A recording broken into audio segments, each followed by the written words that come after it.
ക്രിസ്തുയേശുവിൽ നിങ്ങൾക്കേവർക്കും എൻ്റെ സ്നേഹവന്ദനം. ഈ ക്രിസ്മസ് ദിനം സമാധാനത്തിൻ്റെയും സന്തോഷത്തിൻ്റെയും ഒരു ദിനമാകട്ടെ എന്ന ആശംസയോടെ ഇന്നത്തെ ധ്യാനത്തിലേക്ക് പ്രവേശിക്കാം. അതിനാധാരമായിരിക്കുന്നത് 95 സങ്കീർത്തനം 1 മുതൽ 7 വരെയുള്ള വാക്യങ്ങളാണ്. ഈ സങ്കീർത്തനത്തിൻ്റെ തലക്കെട്ടിൽ ഇത് ആരെഴുതി എന്ന് രേഖപ്പെടുത്തിയിട്ടില്ല. എങ്കിലും നാം എബ്രായ ലേഖനം വായിക്കുമ്പോൾ ഇതിലെ വാക്യങ്ങളെ ഉദ്ധരിച്ചുകൊണ്ട് ദാവീദിൻ്റെ രചനയാണ് ഇതെന്ന് അവിടെ രേഖപ്പെടുത്തിയിരിക്കുന്നു.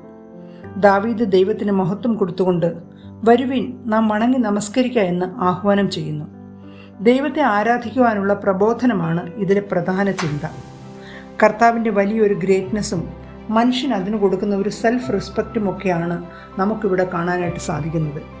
ദാവീദ് ദൈവത്തിന് മഹത്വം കൊടുത്തുകൊണ്ട് പറയുന്നു, അവൻ സകല ദേവന്മാർക്കും മീതെ മഹാരാജാവ് തന്നെ. ദൈവത്തെ മഹത്വപ്പെടുത്താം. എന്തിലാണ് ദൈവം പ്രസാദിക്കുന്നത്? യെശയ്യാവ് 1-ാം അധ്യായത്തിൽ നാം വായിക്കുന്നു, ഇസ്രായേല്യർ ദൈവത്തെ സ്തുതിച്ചു, യാഗങ്ങളൊക്കെയും അർപ്പിച്ചു, പക്ഷെ ദൈവത്തിന് അത് ഇഷ്ടമായില്ല, ദൈവം പ്രസാദിച്ചില്ല. നമ്മുടെ ആരാധന പ്രസാദകരമായിരിക്കണം എന്നാണ് ഈ ഭാഗം നമ്മെ ഓർമ്മിപ്പിക്കുന്നത്. സഭയ്ക്ക് അല്ലെങ്കിൽ ഇടവകയ്ക്ക് അതിൽ വലിയൊരു ഉത്തരവാദിത്വം കൂടിയുണ്ട്. റോമർ 15:6 നാം വായിക്കുന്നു, എന്നാൽ നിങ്ങൾ ഐക്യമത്യപ്പെട്ട് നമ്മുടെ കർത്താവായ യേശുക്രിസ്തുവിൻ്റെ പിതാവായ ദൈവത്തെ ഏക മനസ്സോടെ ഒരു വായിനാൽ മഹത്വീകരിക്കണം എന്ന് എഴുതിയിരിക്കുന്നു. A divided church cannot glorify properly. This shows how unity is in Lord's church.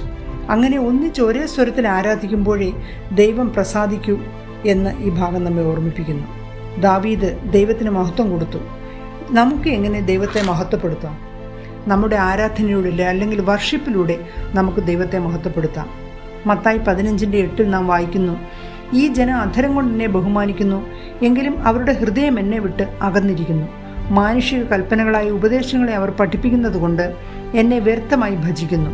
നമ്മുടെ ഹൃദയം ദൈവത്തിൽ നിന്ന് ദൂരെയാണെങ്കിൽ അവർ വർഷിപ്പ് ഈസ് ഇൻ വെയിൻ. മനോഭാവം ദൂരെയാണെങ്കിൽ ആരാധന വ്യർത്ഥം. നാം ആരാധിക്കുമ്പോൾ നമ്മുടെ ഹൃദയത്തിൽ എന്തായിരിക്കണം എന്നും ബൈബിൾ നമ്മെ പഠിപ്പിക്കുന്നു. എബ്രായർ 12:28 ദൈവത്തിന് പ്രസാദം വരുമാറ് ഭക്തിയോടും ഭയത്തോടും കൂടി ആരാധിക്കുക എന്ന് പറയുന്നു. ദൈവത്തിന് ഇന്ന് ആവശ്യം ആരാധിക്കുന്ന ഒരു സമൂഹത്തെയാണ്. സത്യനമസ്കാരികൾ പിതാവിനെ സത്യത്തിലും ആത്മാവിലും ആരാധിക്കുന്ന നാഴിക വരുന്നു, ഇപ്പോൾ വന്നുമിരിക്കുന്നു. ദൈവം ആത്മാവാകുന്നു. അവനെ നമസ്കരിക്കുന്നവർ ആത്മാവിലും സത്യത്തിലും നമസ്കരിക്കണം.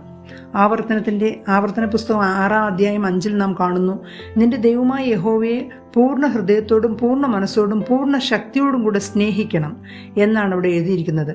അതുകൊണ്ട് ദൈവസ്നേഹമില്ലാത്ത ആരാധന വ്യർത്ഥം എന്നാണ് ഈ ഭാഗം നമ്മെ ഓർമ്മിപ്പിക്കുന്നത്. കർത്താവിനെ അവൻ്റെ പരിശുദ്ധിയിൽ സ്തുതിക്കണം. അവൻ്റെ മഹത്വവും പരിശുദ്ധവുമായ നാമത്തെ സ്തുതിക്കണം. സങ്കീർത്തനത്തിലുടനീളം സ്തുതിയുടെ ഒരു നീണ്ട പട്ടിക തന്നെ നമുക്ക് കാണാൻ സാധിക്കും. പ്രകൃതി മുഴുവനും കർത്താവിനെ സ്തുതിക്കുന്നു.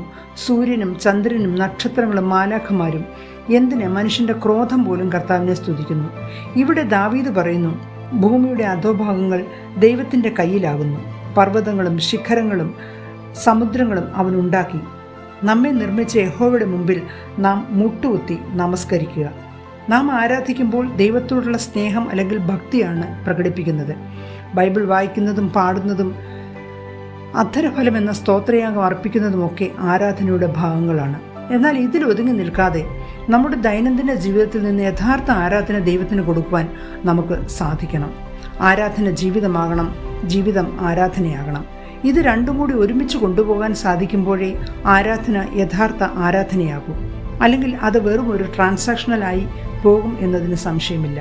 ബന്ധത്തിൻ്റെയും സാഹോദര്യത്തിൻ്റെയും സ്നേഹത്തിൻ്റെയും ഇടയിലേക്ക് നാം ഇറങ്ങി ചെല്ലുമ്പോഴാണ് ആരാധന യഥാർത്ഥ ആരാധനയാകുന്നത്. സ്തുതി എപ്പോഴും എൻ്റെ നാവിന്മേലുണ്ട് എന്നതിലൂടെ ആന്തരികമായും നമ്മുടെ ജീവിതത്തിൻ്റെ വൈവിധ്യമാർന്ന ഘട്ടങ്ങളിലൂടെ ബാഹ്യമായും ആരാധിക്കുവാൻ നമുക്ക് സാധിക്കണം. ആരാധന നാം ദൈവത്തിന് കൊടുക്കുമ്പോൾ വെറും ഒരു ആരാധനയല്ല അത് കൊടുക്കേണ്ടത്, ഒരു ട്രൂ വർഷിപ്പാണ് ദൈവത്തിന് കൊടുക്കേണ്ടത്. 10 കുഷ്ഠരോഗികളുടെ കഥ നമ്മൾക്ക് എല്ലാവർക്കും അറിയാം. യേശു 10 കുഷ്ഠരോഗികളെ സൗഖ്യമാക്കുന്നു. എന്നാൽ ഒരാൾ മാത്രം നന്ദി പറയാനായി തിരികെ വരുന്നു. മാർട്ടിൻ ലൂതറിനോട് ഒരിക്കൽ ഒരാൾ ചോദിച്ചു, can you describe the true nature of worship? കുഷ്ഠരോഗികൾക്ക് സൗഖ്യം നൽകിയ ഈ ബൈബിൾ ഭാഗം റിലേറ്റ് ചെയ്തുകൊണ്ട് അദ്ദേഹം ഇപ്രകാരം മറുപടി പറഞ്ഞു, 10th leopard turning back. 10ാമത്തെ കുഷ്ഠരോഗി മടങ്ങി വന്നില്ലേ, അതാണ് ആരാധന. I am not worshipping him because of what he will do for me. ഞാൻ അവനെ ആരാധിക്കുന്നത് അവൻ എനിക്ക് വേണ്ടി എന്ത് ചെയ്യും എന്നതിനാലല്ല, but because of what he is to me, മറിച്ച് അവൻ എനിക്ക് ഉള്ളതുകൊണ്ടാണ്, എൻ്റെ സർവവും എൻ്റെ ദൈവമായതുകൊണ്ടാണ്. യോഗ്യനായവനെയാണ് ആരാധിക്കേണ്ടത്. We worship which is worthy. ഏറ്റവും വിലയുള്ളതിനെ, മൂല്യമായതിനെ, നിത്യമായതിനെ, വഴിയും സത്യവും ജീവനുമായവനെ നാം ആരാധിക്കണം. പരിശുദ്ധൻ പരിശുദ്ധൻ പരിശുദ്ധൻ എന്ന് ആർത്തുപാടി സ്തുതിച്ചുകൊണ്ട് നമുക്ക് ആരാധിക്കുവാൻ ലഭിക്കുന്ന അവസരത്തെ ഓർത്ത് ദൈവത്തെ സ്തുതിക്കുന്നു. ജനത്തിൻ്റെ മുമ്പിൽ ആരാധിക്കുന്നത് പോലെ അല്ലെങ്കിൽ അതിലും ഇരട്ടി ശക്തിയോടെ നമ്മുടെ പ്രൈവറ്റായിട്ടുള്ള അല്ലെങ്കിൽ പേഴ്സണലായിട്ടുള്ള വർഷിപ്പും നമുക്ക് ആരാധന കൊടുക്കാൻ നമുക്ക് സാധിക്കണം. ആരാധിക്കുന്നയാൾ തൻ്റെ ദൗത്യം തിരിച്ചറിഞ്ഞ് ജീവിതം തന്നെ ഒരു ആരാധനയാക്കി മാറ്റുവാൻ സാധിക്കട്ടെ എന്ന് പ്രാർത്ഥിച്ചും ആശംസിച്ചുകൊണ്ട് ഈ ധ്യാനം നിർത്തുന്നു. ദൈവം നിങ്ങളെ എല്ലാവരെയും അനുഗ്രഹിക്കട്ടെ. ആമീൻ.